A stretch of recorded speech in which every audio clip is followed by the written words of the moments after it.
మేము మలక్పేట్ గంజ్లో ఉన్నాం. మలక్పేట్ గంజ్ అంటే ఎన్నో ఏండ్లకెళ్ళి మరి పెద్ద ఎత్తున ఇక్కడ వ్యాపారం జరిగి పాత హైదరాబాద్ అని మనం చెప్పుకునేటటువంటి ప్రాంతంలో ప్రధాన కేంద్రంగా ఉండే కిరాణా షాపులు కావాలన్నా, కిరాణా సామాన్ కావాలన్నా, మిర్చి అయినా, ఉల్లిగడ్డ అయినా, చింతపండు అయినా చాలా పెద్ద ఎత్తున ఇక్కడ వ్యాపారం జరిగేది. ఇప్పుడు కొంత తగ్గింది. ఎక్కడికక్కడ మార్కెట్ యార్డులు రావడం ఒక కారణమైతే ఇంకా అనేక ట్రాన్స్పోర్టేషన్ పెరగడము ఇట్లాంటి అంశాలు కూడా ఉన్నాయి. అయినప్పటికీ ఇక్కడ 42 ఎకరాల్లో ఉన్నటువంటి పెద్ద మార్కెట్ యార్డ్లో కొంత అటు ఇటు ఇండ్లకు అట్లా పోయినా కూడా ఇప్పటికి కూడా one of the biggest market యార్డ్గా మలక్పేట్ మార్కెట్ యార్డ్ ఉన్నది.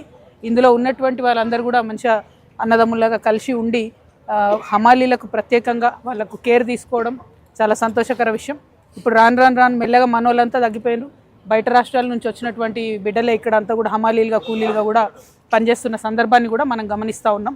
మరి ఇట్లాంటి మార్కెట్ యార్డ్లో కొంత శానిటేషన్ ఇష్యూ కనపడతా ఉంది. మెయిన్ మార్కెట్ యార్డ్ రోడ్ ఏదైతే ఉందో అది కనీసం లారీలు పోకుండా మనుషులు కూడా తిరగలేనటువంటి పరిస్థితి ఉంది. ఈ చుట్టుముట్టు కొంత మళ్ళీ లైట్లు గీట్లు ఇట్లాంటివి పెట్టాల్సిన అవసరం ఉన్నది. అన్నిటికన్నా ఎక్కువ డ్రైనేజ్ వ్యవస్థను త్వరితగతిన మంచి చేసుకొని జిహెచ్ఎంసీ కొంచెం ప్రత్యేక శ్రద్ధ పెట్టి ఎప్పటికప్పుడు ఎక్స్ట్రా ఇక్కడ శానిటేషన్ వర్కర్స్ని పెట్టుకుంటే సమస్య తీరుతుందని చెప్పి నేను ప్రధానంగా భావిస్తూ ఉన్నాను.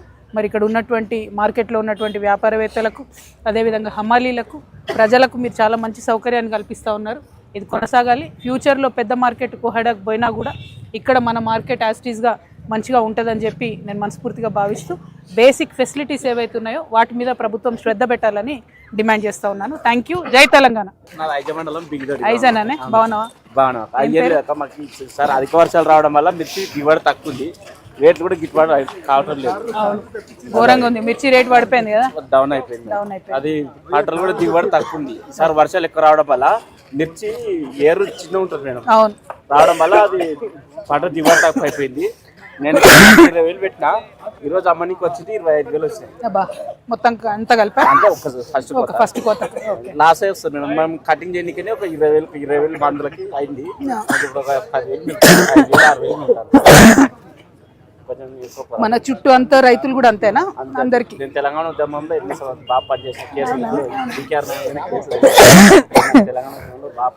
బాగా పాల్గొన్నాను. Thank you. పేరేమన్నావనా? మళ్ళీ థ్యాంక్ యూ.